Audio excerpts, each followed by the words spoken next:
మనము Kishkindha first part చెప్పినాం. ఇప్పుడు సెకండ్ పార్ట్.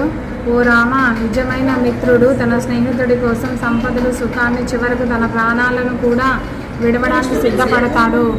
ప్రాణమిత్రులైన మనం స్నేహ ధర్మాన్ని చక్కగా పాటిద్దామని శ్రీరాముడు అందుకు అంగీకరిస్తూ, ఉపకారం జరపడమే మిత్రుని ఫలం, అపకారం చేయడం శత్రువు లక్షణం. ఈ భార్య సంహరించిన వాలిని ఈరోజే చంపతానని వాలితో వైర్యం ఎందుకు వచ్చిందో తెలియపమన్నాడు సుగ్రీవుడు. గత కథను శ్రీరాముడు చెవిన వేశాడు సుగ్రీవుడు. ఏం జరిగిందో ఇప్పుడు తెలుసుకుందాం. మా అన్న వాలి మహాబలశాలి, అతను చాలా బలశాలి అంట. పెద్దవాడు కనుక మా తండ్రి తరువాత కిష్కింధకు రాజైనాడు. మాయావి అనే వాడికి మా అన్నతో వైర్యం. ఒకనాడు అర్ధరాత్రి మాయావి కిష్కింధకు వచ్చి వాలిని యుద్ధానికి ఆహ్వానించాడు. మేమెంతగా వారించినా వాలి వినకుండా వానితో పోరుకు సిద్ధమయ్యాడు. మమ్మల్ని చూడగానే మాయావి భయంతో వెనుతిరిగి పిక్కబలం చూపాడు. మేము వెంబడించాము. అతడు ఒక పెద్ద భూగృహంలోకి వెళ్ళాడు. వాలి ఆవేశంతో ఊగిపోతున్నాడు. నన్ను బిల్లద్వారం దగ్గరే ఉండమన్నాడు. మాయావిని చంపి వస్తానని వెళ్ళాడు. సంవత్సరం అయింది. అన్న జాడే లేదు. మా ఆశలు అడుగంటాయి. ఆందోళన ఎక్కువైంది. ఇంతలో నురుగుతో కూడిన రక్తం గృహలో నుంచి బయటకు వస్తున్నది. లోపల రాక్షసుని అన్నగారి అరుపులు వినిపించాయి. మాయావి చేతిలో మా అన్న చనిపోయాడు అనుకున్నాను. రాక్షసుడు బయటకు వస్తాడేమోనని కొండంత బండతో బిలద్వారాన్ని మూసేశాను. మౌనంగా కిష్కింధకు వచ్చాను. మంత్రులు నా ద్వారా సమాచారాన్ని తెలుసుకున్నారు. బలవంతంగా నన్ను రాజును చేశారు. కొంతకాలానికి వాలి వచ్చాడు. నన్ను రాజును చేయడం చూసి కన్నులెర్ర చేశాడు. నా కుమారులను చెరసాలలో బంధించి ఎంత బతిమిలాడినా క్షమించలేదు సరికదా, నన్ను రాజభక్షుడిని చెయ్యడమే గాక నా భార్య రుమను అపహరించాడు. ప్రాణభీతితో పరుగులు తీశాను. సమస్త భూమండలం తిరిగాను. చివరకు ఈ ఋషముఖ పర్వతానికి చేరుకున్నాను. మతకముని శాపం కారణంగా వాలి ఇక్కడకు రాలేడు.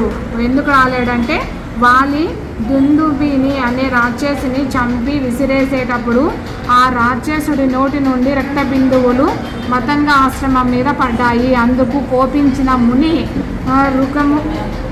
ఋష్యముఖ పర్వతం మీద కాలు పెడితే వాలి మరణిస్తాడని శపించాడు అంటూ సుగ్రీవుడు తన కథనంతా చెప్పాడు.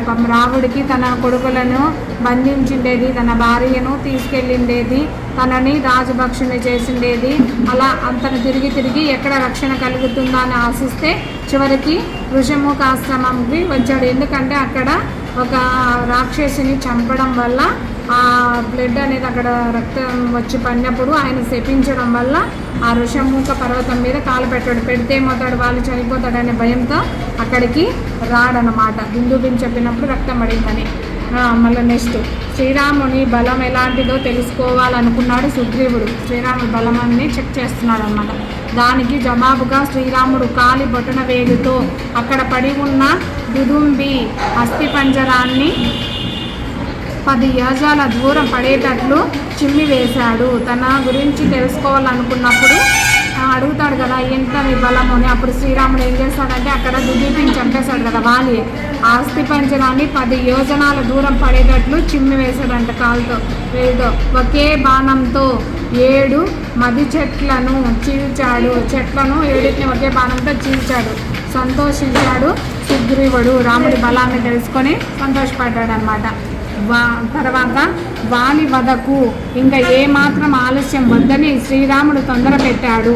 అందరూ కిష్కింధకు వెళ్ళారు. సుగ్రీవుడు భయంకరంగా గర్జిస్తూ వాలిని యుద్ధానికి ఆహ్వానించాడు. మహాబలశాలి అయిన వాలి క్షణాలలో అక్కడ వాలాడు.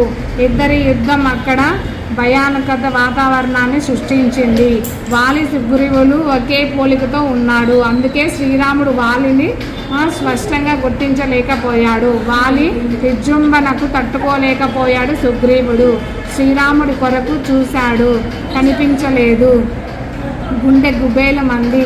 ప్రాణభయంతో ముఖానికి పరుగులు తీశాడు సుగ్రీవుడు. అక్కడకు వెళ్ళలేని వాలి సుగ్రీవుడితో బతికావు పో అని మరలి పోయాడు. ఏమైందంటే అక్కడ వాళ్ళిద్దరూ ఒకే పోలికలతో ఉన్నారు. శ్రీరాముడు హెల్ప్ చేద్దామని వచ్చాడు, కానీ ఇద్దరు ఒకే పోలికలతో ఉండడం వల్ల ఏమైందంటే ఆయనకు అర్థం కాల, ఎవరిని చంపితే ఎవరు, ఇప్పుడు వాళ్ళని చంపితే సుగ్రీవుడు ఉండొచ్చు అక్కడ, చెప్పలేము. ఆయన ఏమైపోయాడంటే కనపల్ల పక్కకి వెళ్ళిపోయాడు అయోమయంలో. అది ఇంకా సుగ్రీవుడు ఏమన్నా హెల్ప్ చేస్తాడేమో, శ్రీరాముడి కలిసిస్తే కనపల్ల, ఇంకా ఆయనకు భయం ఎత్తుకునేది గుండెల్లో. ఏం చేస్తాడు, ఇంక అక్కడి నుంచి పారిపోతున్నాడు. సరే ఇప్పటికి పారిపోయినావు పో, ఇంక చెల్లిస్తున్నానని అక్కడికి అది జరిగింది. తర్వాత నెక్స్ట్ లక్ష్మణ హనుమంతులతో కూడిన శ్రీరాముడు సుగ్రీవుడి దగ్గరికి వచ్చాడు. మరలా వచ్చారు, కలుసుకున్నారనమాట. సుగ్రీవుడు సిగ్గుతో తల దించుకున్నాడు. నీ సూచన పాటించినందుకు ఫలితం ఏది? శ్రీరామ, నిన్ను నమ్ముకొని నేను అక్కడికి వెళితే ఏమి లాభము, నాకేమి కనపడలేదే అని క్వశ్చన్ వేస్తున్నాడు అనమాట, ప్రశ్నించాడు. శ్రీరాముడు అసలు విషయం చెప్పాడు. ఏం జరిగింది పాపము ఆ విషయాన్ని చెప్తున్నాడు అనమాట. సుగ్రీవుని గుర్తించడానికి వీలుగా నాగకేసర పూలతను మెడలో వెయ్యమని లక్ష్మణునికి చెప్పాడు. అంటే ఎవరు వాలి ఎవరు సుగ్రీవుడు అని తెలుసుకోవడానికి అన్న ఆజ్ఞను వెంటనే అమలు చేశాడు లక్ష్మణుడు. పూలతో నిండిన ఆ లతను ధరించి సుగ్రీవుడు తిరిగి యుద్ధానికి సన్నద్ధయ్యాడు. శ్రీరాముడు ఎక్స్ప్లెయిన్ చేశాడు, ఏమి ఇలా నువ్వు అనుకోలేదు, మీ అన్న అనుకున్నాను, ఇప్పుడు మళ్ళీ నిన్ను గుర్తికి పెట్టుకోవాలంటే నువ్వు ఈ నాగకేసర పూల మాలను మెల్లో వేసుకొని పో, నేను మీ అన్నని చంపుతానని మళ్ళీ పంపిస్తున్నాడు అనమాట. ఇంకేం జరుగుతుందో నెక్స్ట్ మరి చూద్దాం. కిష్కింధకు ప్రయాణమయ్యారందరూ. సుగ్రీవుడు వాలిని మళ్ళీ యుద్ధానికి ఆహ్వానించాడు, మళ్ళీ పిలిచాడు రాని. వాలి అడుగు ముందుకు వేశాడు, కానీ అతని భార్య తార అడ్డుపడింది. వాళ్ళ భార్య తార అడ్డుకుందన్నమాట. వాలి ఒకసారి ఓడిపోయి దెబ్బలు తిని సుగ్రీవుణ్ణి మళ్ళా ఆహ్వానించడం వెనుక ఏదో ఆంతర్యం ఉందని అభిప్రాయపడింది. ఏం చెప్తోంది వాళ్ళకి, మీ తమ్ముడు నీ దగ్గర దెబ్బలు తిని పారిపోయాడు, అలాంటిది మళ్ళీ నిన్ను ఆహ్వానిస్తున్నాడంటే దీంట్లో ఆంతర్యం ఏదో ఉంది, నువ్వు గ్రహించు అని వాళ్ళ భార్య తార పాపం అతనికి అడ్డుపడుతోంది. కానీ విన్నాడు కదా అతను, ఎందుకు అతనికి మూడింది కాబట్టి. చూద్దాం. సుగ్రీవుడికి శ్రీరాముడు అండగా ఉన్నాడన్న విషయాన్ని ప్రస్తావించింది. ఏం చెప్పింది, స్వామి ఆడ సుగ్రీవునికి అండగా శ్రీరాముడు ఉన్నాడు, జాగ్రత్త అని చెప్తోంది. యుద్ధానికి వెళ్ళడం క్షేమం కాదని వారించింది. తార మాటలు పెడచెవిన పెట్టాడు వాలి. వాడికి పూనింది కాబట్టి ఇంకేం వినడు. యుద్ధ దిశగా అడుగులు వేశాడు. బయలుదేరేశాడు. వాలి సుగ్రీవుల పోరు తీవ్రంగా సాగుతున్నది. రక్తం కారుతున్నా పట్టించుకునే స్థితిలో లేరు వాళ్ళిద్దరూ. దెబ్బలు తగిలి బాగా ఇదైనా కూడా వాళ్ళు పట్టించుకునే స్థితిలో లేరు. నువ్వా నేనా అనే విధంగా మెల్లమెల్లగా సుగ్రీవుని శక్తి సన్నగిల్లుతోంది. ఇంకా సుగ్రీవుడు వాళ్ళన్న అంటే ఎదురుగా వాలికి ఎవరన్నా ఎదురు పడితే వాళ్ళలో ఉండే సొగ బలం అనేది వాలి లాగేస్తాడనమాట. శత్రువులో ఉండే సొగ బలాన్ని లాగేస్తాడనమాట. కాబట్టి సుగ్రీవునికి యుద్ధం చేయడం వల్ల అతనిలో ఉండే శక్తి అంతా పోతూ ఉందన్నమాట. మాటి మాటికి దిక్కులు చూస్తున్నాడు. శ్రీరాముడు ఎక్కడున్నాడా, ఎప్పుడు వాళ్ళని చంపుతాడా అని దిక్కులు చూస్తున్నాడు అనమాట. అతని ఆంతర్యం అర్థమైంది శ్రీరాముడికి అర్థమైపోయింది, ఇంకా ఈయన శక్తి లేదు, ఇంక మనమే ఏదన్నా చేయాలి. అప్పుడు విష సర్పంతో సమానమైన బాణాన్ని అతడు వాలి మీదకు వదిలాడు. ఏం చేయడంటే అంతో సమానమైన బాణాన్ని అతడు వాలి మీదకి వదిలాడు. అది క్షణాలలో వాలి వృక్షస్థలంలో నాటుకున్నది. వాలి నేల మీదకి వాలిపోయాడు. ఏమైందంటే అది చాలా సర్పంతో కూడిన విషం కదా, విషంలో అతని గుండెల్లోకి వదిలాడు అనమాట. ఆ బాణం ఆ గుండెల్లో అది తగులుతానే అతడు కింద వాలిపోయాడు నేల. కాబట్టి అందుకే అతనికి ఎదురుగా చంపల రాముడు కూడా పక్కన చెట్టు చాటు నుంచి బాణాన్ని వదిలి చంపాడనమాట. అప్పుడు స్పృహ కోల్పోయాడు. రక్తపు మడుగులలో పడి ఉన్న వాలి కొంతసేపటికి తేరుకున్నాడు. మళ్ళీ కొద్దిసేపటికి కొంచెం మెలకు వచ్చిందనమాట. రామలక్ష్మణులను చూశాడు.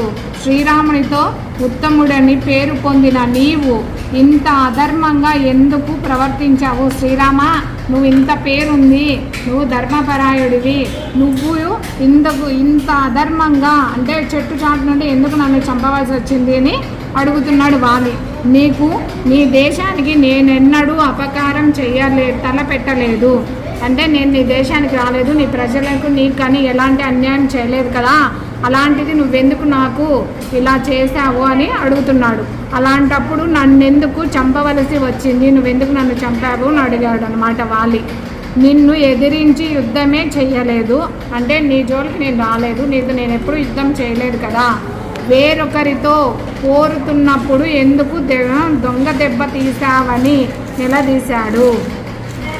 వాళ్ళని అడుగుతున్నాడు, శ్రీరామ నీతో యుద్ధం చేయలేదు, నీ జోలికి రాలేదు కదా, నేను సుగ్రీవునితో యుద్ధం చేస్తున్నప్పుడు వేరే వాళ్ళతో యుద్ధం చేస్తున్నప్పుడు నువ్వెందుకు దొంగ దెబ్బ తీసావు, నీకు న్యాయమేనా అని నిలదీస్తున్నాడు అనమాట.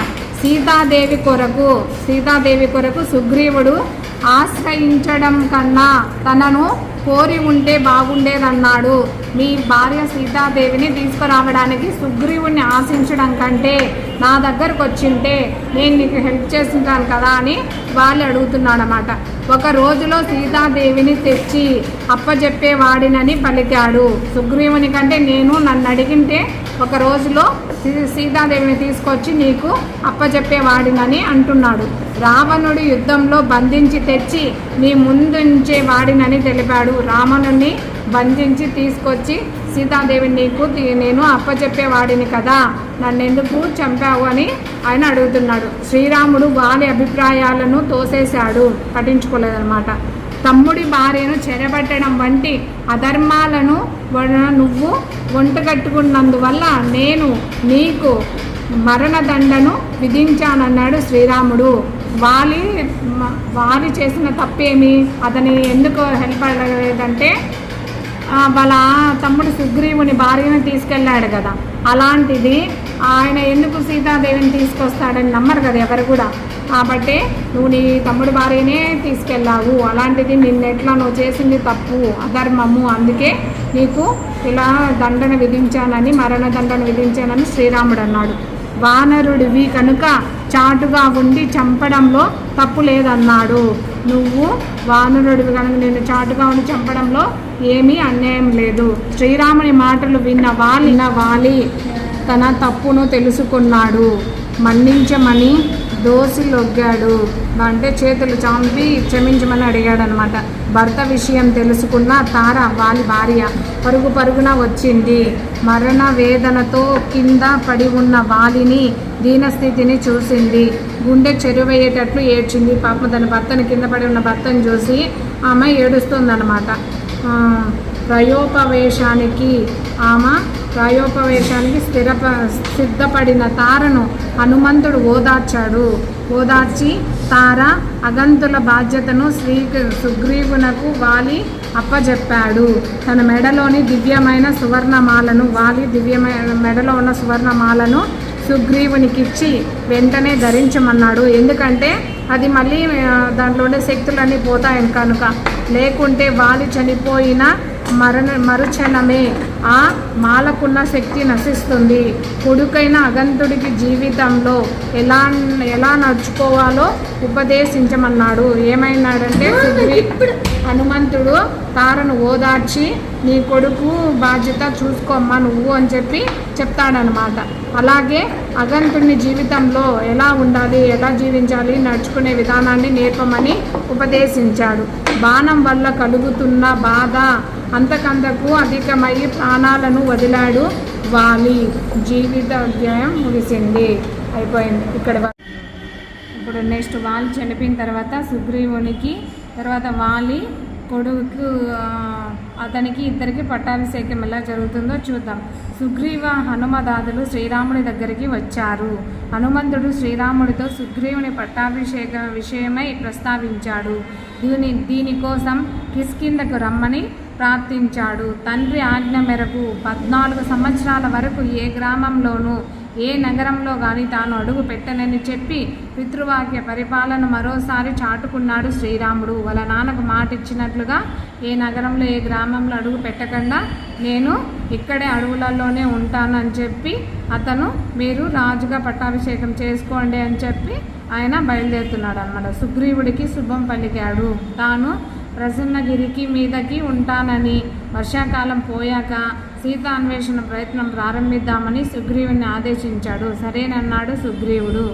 నేను కొండపైన ఉంటాను, మీరు అక్కడికి రండి, సీత అన్వేషణ తర్వాత ప్రారంభిద్దాము అని చెప్పాడనమాట. కిష్కింధకు రాజుగా సుగ్రీవుడు, యువరాజుగా అగంధుడు పట్టాభిషిక్తులయ్యారు. ఎందుకంటే వాలి చనిపోయాడు, యాక్చువల్లీ అంటే పెద్దవాడు కాబట్టి వాలి రాజ్యం ఉండాలి కాబట్టి అతను లేడు కాబట్టి అతని కొడుకు అగంధుడికి యువరాజుగా పట్టాభిషేకము. ప్రజెంట్ అయితే పట్టాభిషేకం సుగ్రీవుడే అన్నమాట, రాజు పట్టాభిషిక్తులయ్యారు. కాలం గడుస్తున్నది, శరత్కాలం వచ్చింది.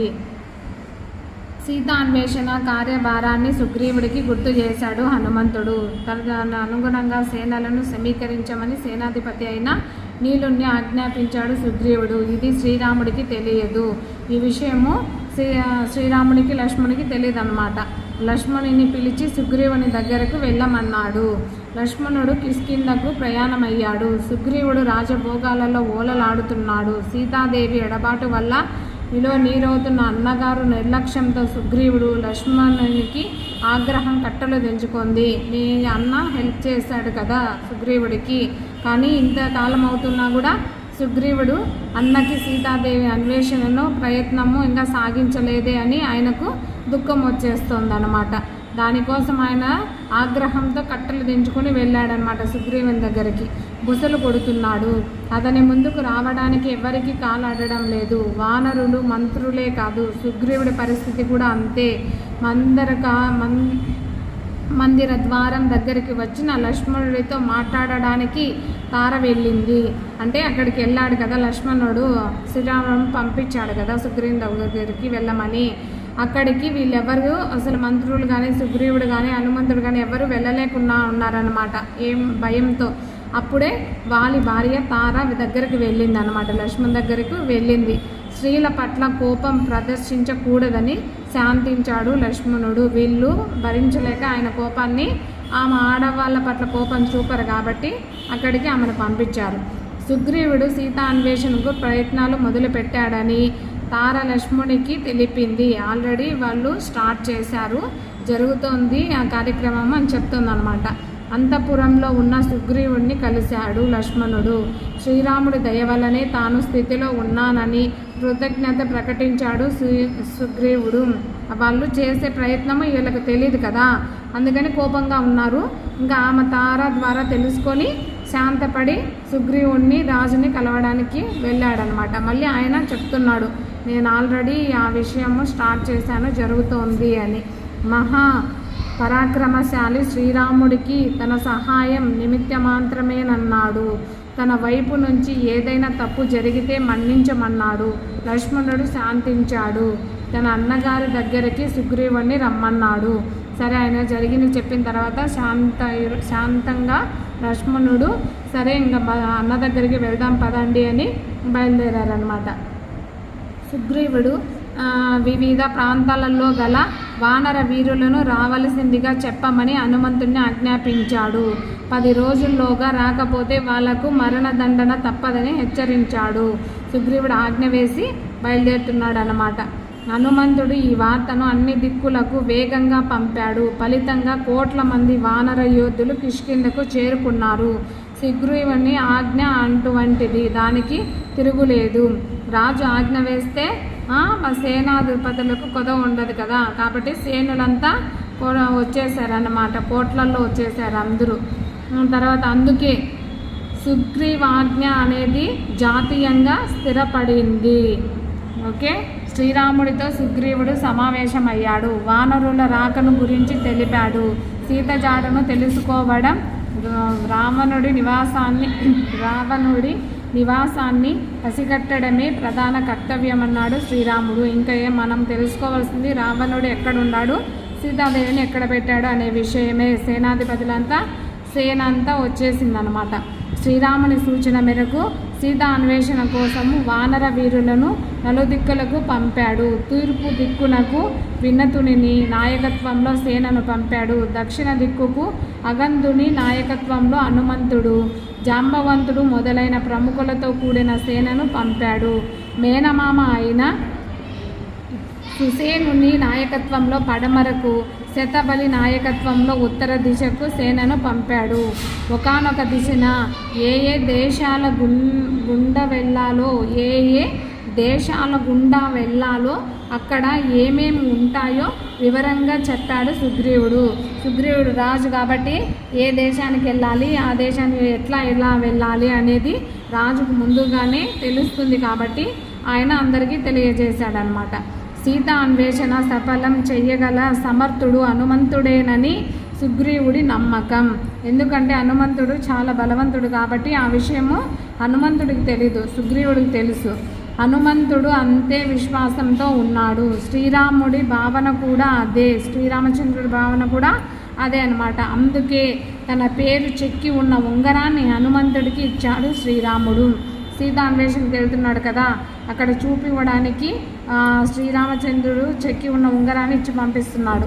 సీత దీన్ని చూస్తే హనుమను రామదూతగా నమ్ముతుందని.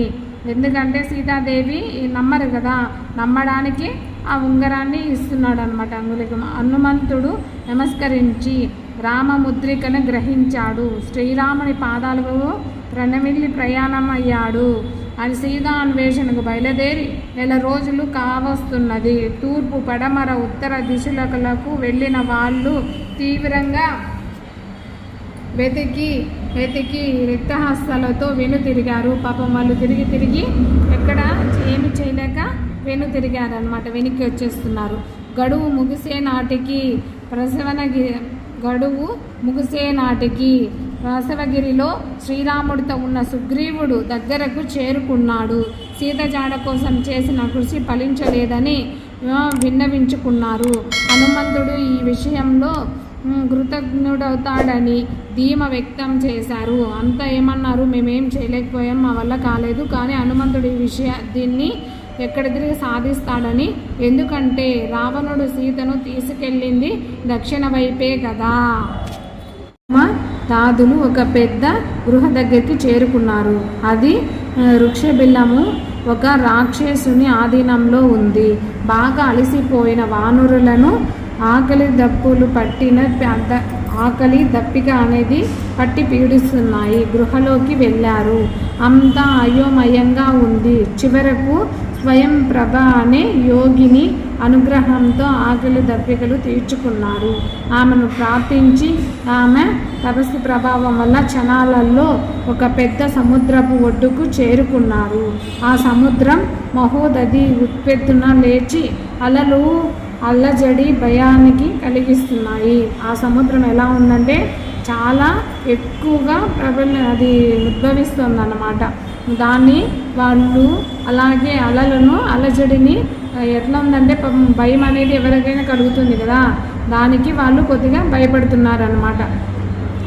సముద్ర తీరంలో వానరులంతా సమావేశమయ్యారు. ఏం చేయాలో తీవ్రంగా చర్చించుకుంటున్నారు. సీత జాడ కనపెట్టకుండా సుగ్రీవుని చేరరాదనుకున్నారు. వాళ్ళు ఒకటే నిర్ణయించుకున్నారు, మనము ఎంత ఇదైనా కూడా, ఎంత ఆపద వచ్చినా, ఎంత ఏమైనా కానీ మనము దీన్ని భరించాలి. సీత జాడ తెలుసుకొని మనము సుగ్రీవుని చేరుకోవాలని నిర్ణయించుకున్నాడు అన్నమాట దృఢంగా.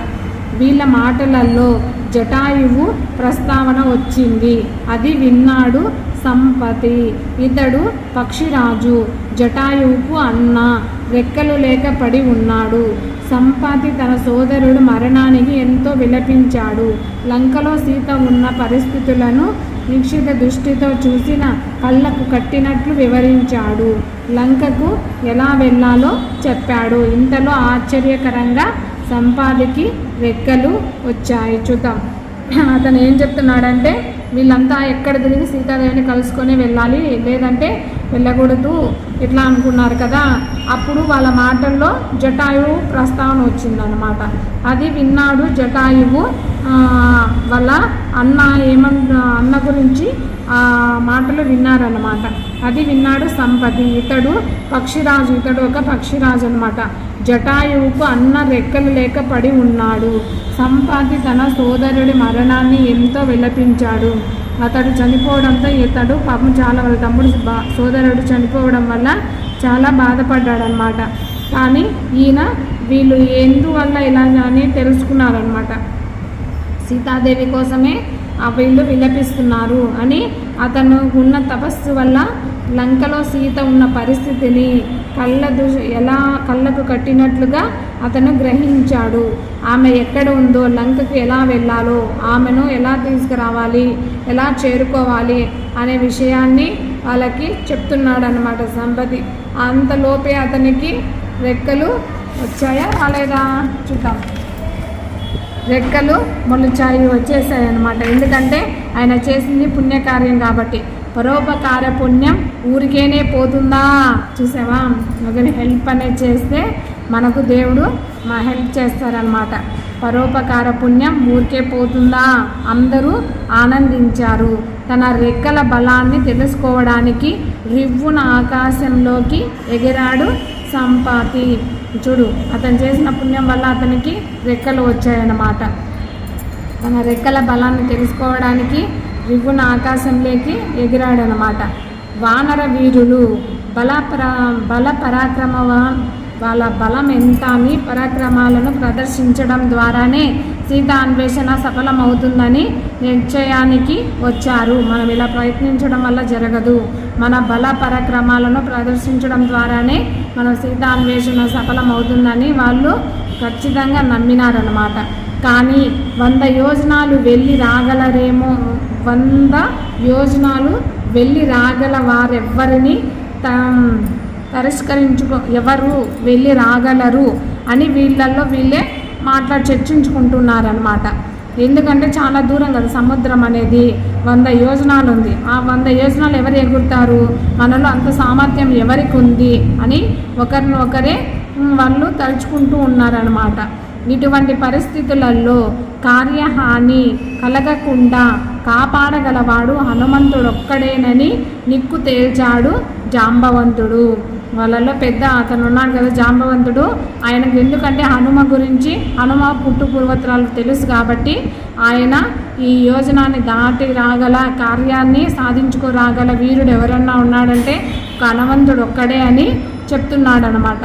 అది ఎలాగో తెలుసుకుందాం. ఆ సమయంలో హనుమంతుడు ఒక చోట ఏకాంతంగా కూర్చొని ఉన్నాడు. ఈయన ఇలా చెప్పేటప్పుడు హనుమ ఒక స్థలంలో ఉన్నాడనమాట. ఒక చోట ఏకాంతంగా కూర్చొని ఉన్నాడు. జాంబవంతుడు హనుమంతుణ్ణి చేరాడు. అతని శక్తియుక్తులు ఎంతటివో తెలుపుతూ ప్రేరేపించాడు. దీనికి వానుల ప్రశంసలు తోడైనాయి. ఇంకేముండాది, హనుమంతుడు రెట్టించిన ఉత్సాహంతో బలాన్ని పుంజుకున్నాడు. అద్భుతమైన తేజస్సుతో వెలుగుతున్నాడు. వానరులతో నేను మేరు పర్వతాన్ని అనాయాసంగా 1000 మార్లు చుట్టగలగాను, భూమండలాన్ని సముద్రంలో ముంచగలను, గ్రహ నక్షత్రాలను అధిగమించగలను, పర్వతాలను నుగ్గు చేయగలను, మహాసముద్రాలను అవలీలగా దాటగలనని ఆత్మశక్తిని ప్రకటించాడు. ఎందువల్ల చెప్పు, దీనికి ఒక కథ ఉందన్నమాట. హనుమంతుడు చిన్నప్పుడు తెలియక అతనుకున్న శక్తి సామర్థ్యాల వల్ల పోయి సూర్యుని మింగేస్తాడనమాట. అప్పుడు ఏమవుతుందంటే, మింగాలి ఎర్రని పండుగని అని చెప్పి మింగడానికి వెళుతూ ఉంటే అప్పుడు శాపం అన్నమాట. ఏంటి, నీకున్న శక్తి వల్ల దాన్ని నువ్వు దుర్వినియోగం చేస్తున్నావు కాబట్టి నీ గతాన్ని నువ్వు మర్చిపోతావు. మళ్ళీ నీకు ఎవరన్నా నీ శక్తియుక్తులను గుర్తు చేస్తే నీ బలం నీకు వస్తుందని పెద్దవాళ్ళు చెప్తూ ఉంటారు కదా. ఆ విధంగా ఇప్పుడు ఏం జరిగింది, ఇదంతా ఈ స్టోరీ జాంబవంతునికి తెలుసు కాబట్టి ఆయన పెద్దవాడు పోయి హనుమకు గుర్తు చేశాడనమాట. నువ్వు అందరికంటే బలవంతుడివి, వీరుడివి, ఇలా ఇలా ఇలా అని చెప్పి మొత్తం గుర్తు చేశాడనమాట.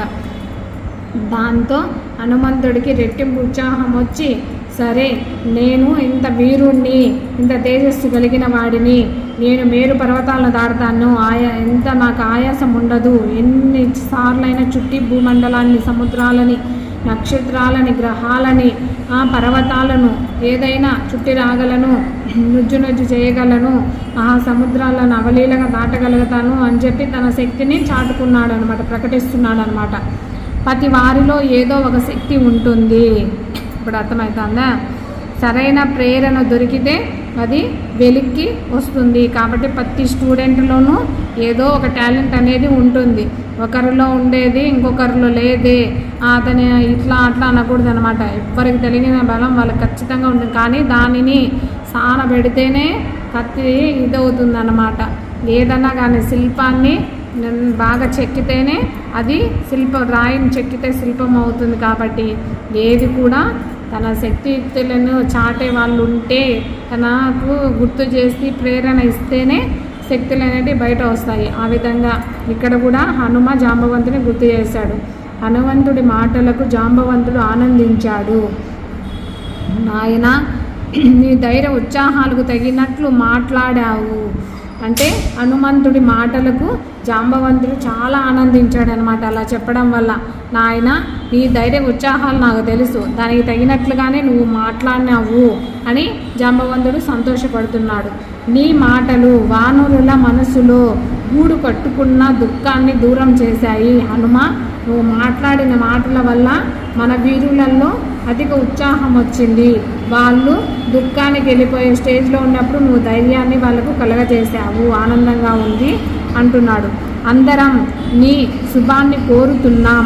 ఋషులు, వృద్ధ వానరులు, గురువుల అనుగ్రహంతో ఈ సముద్రాన్ని నువ్వు లంఘించు. నీ రాక కోసం ఎదురు చూస్తుంటాం. మన వానరుల ప్రాణాలు నీపైనే ఆధారపడి ఉన్నాయని తెలిపాడు. ఏం చెప్పాడు? అక్కడ ఉండే ఋషులు, వృద్ధ వానరులు, ముసలి వాళ్ళు ఉంటారు కదా, వానరులు, ఇంకా ఉండే గురువులు అందరికీ అనుగ్రహం తీసుకున్నాడు అనమాట. తర్వాత సముద్రాన్ని తగ్గిస్తున్నాడు అనమాట, దాటాలని బయలుదేరుతున్నాడు. వాళ్ళంతా శుభంగా ఉండు నాయన, శుభంగా నువ్వు సాధించుకోరా కార్యాన్ని అని ఆశీర్వదిస్తున్నారు అనమాట. నీ రాక కోసం మేము ఎదురు చూస్తుంటాం. మన వానరుల ప్రాణాలన్నీ నీపైనే ఆధారపడి ఉన్నాయని తెలిపాడు. వాళ్ళు ఏం చెప్పారు? నీ రాక కోసం మేము ఎదురు చూస్తూ ఉంటాం, మా ప్రాణాలంతా నీ చేతిలోనే ఉన్నాయి. నువ్వు శుభంగా వస్తే, ఆయన శుభవార్తతో వస్తే వాళ్ళంతా జీవించి ఉంటారు కదా, లేకపోతే వాళ్ళు ఏం చేస్తారో తెలియదు. అందుకని ప్రాణాలు అర్పిస్తామని, ఆ ప్రాణాలు నీ చేతిలోనే ఉన్నాయని తెలుపుతున్నారు. తాను లంఘించే సముద్రంలో తన బలాన్ని భూమి భరించలేదని, మహేంద్ర పర్వ శిఖరాలు అందుకు తగినవని హనుమంతుడు పలికి మహేంద్రగిరికి చేరుకున్నాడు. చూడు అక్కడ ఏం జరుగుతుందంటే, తాను దాటే సమయంలో తన బలాన్ని భూదేవి భరించలేదని, మహేంద్ర పర్వత శిఖరాలు అందుకు తగినవని హనుమ వాటిని మహేంద్రగిరికి బయలుదేరాడు అన్నమాట. బలాన్ని పట్టుకునే చోటికి బయలుదేరాడు. ఇప్పటికీ ఇది జరిగింది. మనం ఇప్పుడు కిష్కింధకాండ మొత్తము చెప్పేసుకున్నాం అన్నమాట. ఇంకేమున్నదంటే కిష్కింధకాండ అయిపోయింది. ఇంకా మన హనుమంతుడు సీతాదేవి అన్వేషణ ఎలా చేస్తాడు ఏంటి చూసుకుందాం. మళ్ళీ కిష్కింధకాండ అయిపోతున్న తర్వాత ఉండేదేంటి? సుందరకాండ. నెక్స్ట్ మళ్ళీ సుందరకాండతో నేను ఎంట్రీ ఇచ్చి మీకు కథను తెలియజేస్తాను. Please subscribe.